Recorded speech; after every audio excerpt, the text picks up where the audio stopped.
Yes, hello guys. Good morning, good afternoon, good evening, depending on where you are. My name is CPA Makan, and today I'm still taking you through the lessons that we are discussing about the taxation in Kenya. And we are discussing about income tax under donations and charitable organization, series 3. Welcome. Now, we want to discuss about series 3 about donations and charitable organization in Kenya. Now, last time we discussed about the special terms that are used in this particular topic on donations and charitable organizations. We discussed and agreed that it is true the organization is exempted from taxation, but you must first of all prove on 3 conditions before you are exempted from taxation. That is to say, that is the Commission of Domestic Tax Department that will issue the exemption certificate to you when you prove on 3 areas that we discussed in the series 2. Today we want to discuss about establishment for charitable purposes only. Only. That heading itself is talking about purposes only. And therefore, there are 4 main purposes that are supposed to be clearly shown on any institution, organization, or any trust that carry on charitable activities. 1, we said to relieve distress,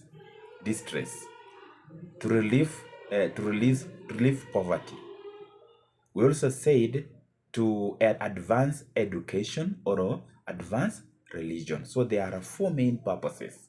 And this topic of today is about establishment for charitable purposes only.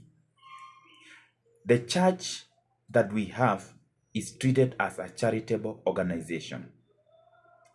Public schools, public hospitals are treated as charitable organizations, and therefore they are supposed to offer services to the members of the public either free of charge or at a subsidized price.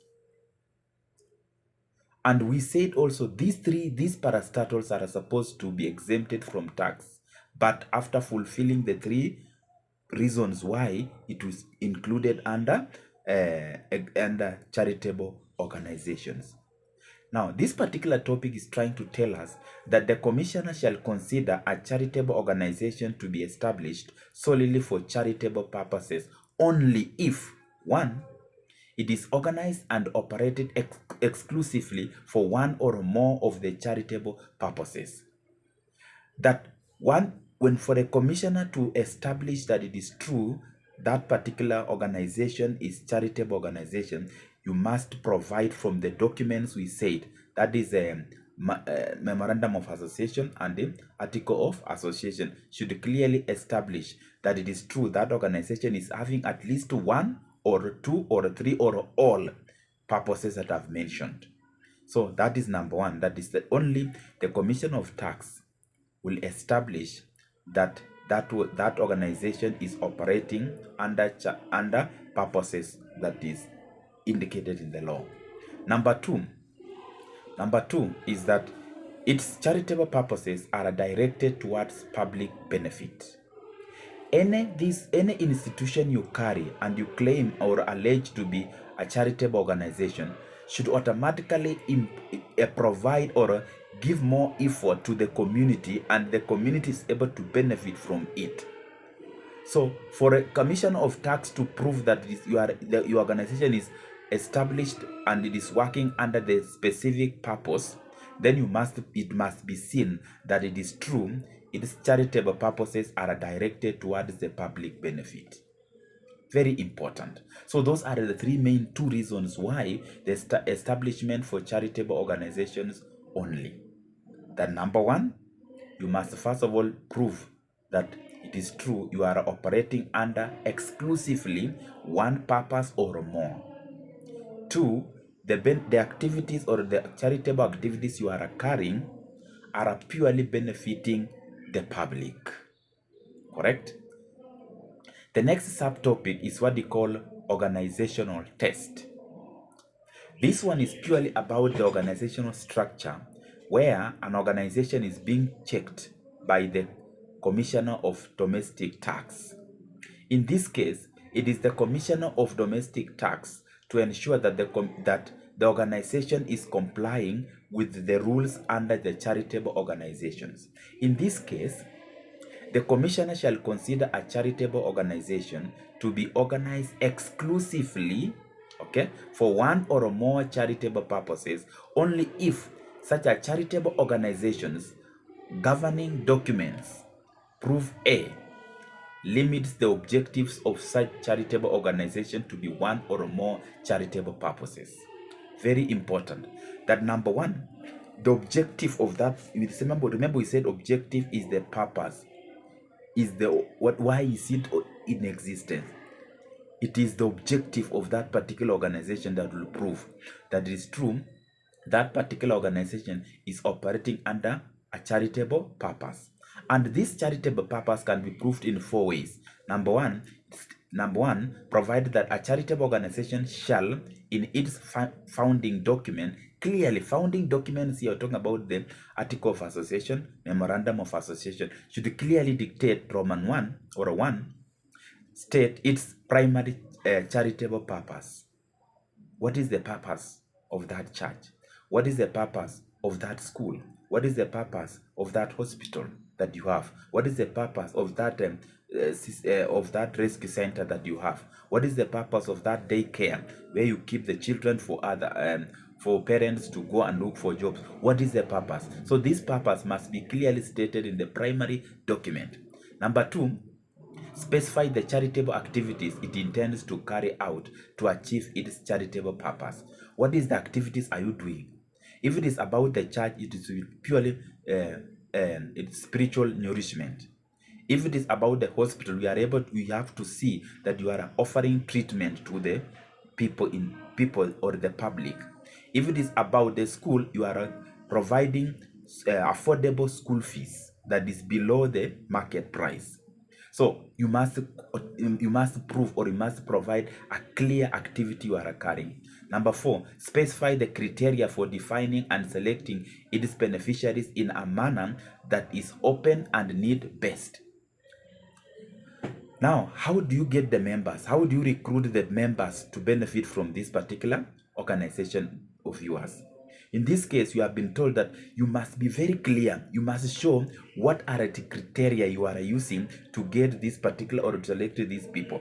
And it must be open, meaning that each and every person in that particular village, in that particular area, must know that a company A or a company B is in a position, position to recruit the members to benefit from its activities. Therefore, the activity should be open, meaning that it must be announced to the public that we are selecting this and these people for this particular area, and these selective methods must be very clear. That is number one. Number two is does not expressly empower such a charitable organization to engage otherwise than as an insubstantial part of its activities in activities which in themselves are not in furtherance of one or more charitable purposes. This statement means that this particular charitable organization must not be engaging in any other activity that is outside the charitable purpose. So people nowadays complain about the churches, that there are some of the churches who are doing now business other than advancing religion. I don't know whether that is true, but this statement means that you should not advance, you should not go outside the purpose.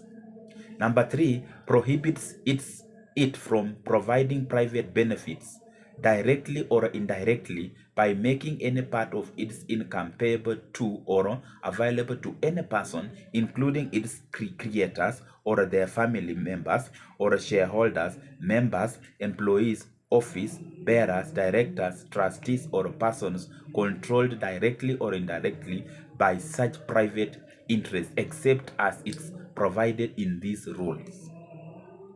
That statement alone means that these benefits here that we are advancing to the community should not be advanced to either the creators, the founders of that organization, the family members of that organization, or any other director who is working in that organization. You must, for that person to benefit from this particular, it must prove, or there must be a proof that this person is engaged in offering the charitable activities to the public. But if a person is just being paid salary because he's an employee there, but we are not seeing him or her participating in the charitable activities in the society, then it means that that person is not entitled to any benefit. So you can see how strict it is. If it is an accountant, we are able to see the work of the accountant. If it is a nurse, we are able to see the work of nurse. If it is about the doctor, we are supposed to see the work of the doctor. That is why he's being paid that money. You get that point? The fourth point is about restricts the use of the charitable organization's assets to the charitable purposes for which it was founded. That statement means that the assets for that particular organization should remain that, should not be misused, should not be used by any person. That because you are a founder, you just carry some things, you go with them home. If it is computer, you just carry computer, you go home with. No, that one is not accepted. I've seen one of the organization having a piano where children are being trained on. This particular piano is again used in the church organization, and it has remained there for a while. It is not again used to be used for the purpose intended, that is to train children on how to play piano. But at this particular time, it's now locked in a particular church, and it is not taken from there for use. So in this case, it means you are violating this particular rule, that the asset should not be used other than its purpose. It should be used by that particular community. Now, these are very important points that I wanted us to discuss about establishment and organization structure. That if you have the charitable organization, ensure that you serve the community. Go with the benefits of the community, so that if the Kenya Revenue Authority comes and visits organization, you should be able to prove that it is true, I'm paying salaries to this person because of 1, 2, 3. That it is true, we are restricting ourselves to these particular rules. That it is true, we are serving the community. That it is true, we have not diverted from the agenda, from the primary objective. So that is what we call establishment and organizational structure. So the next series will be the fourth series about operational test and public benefit.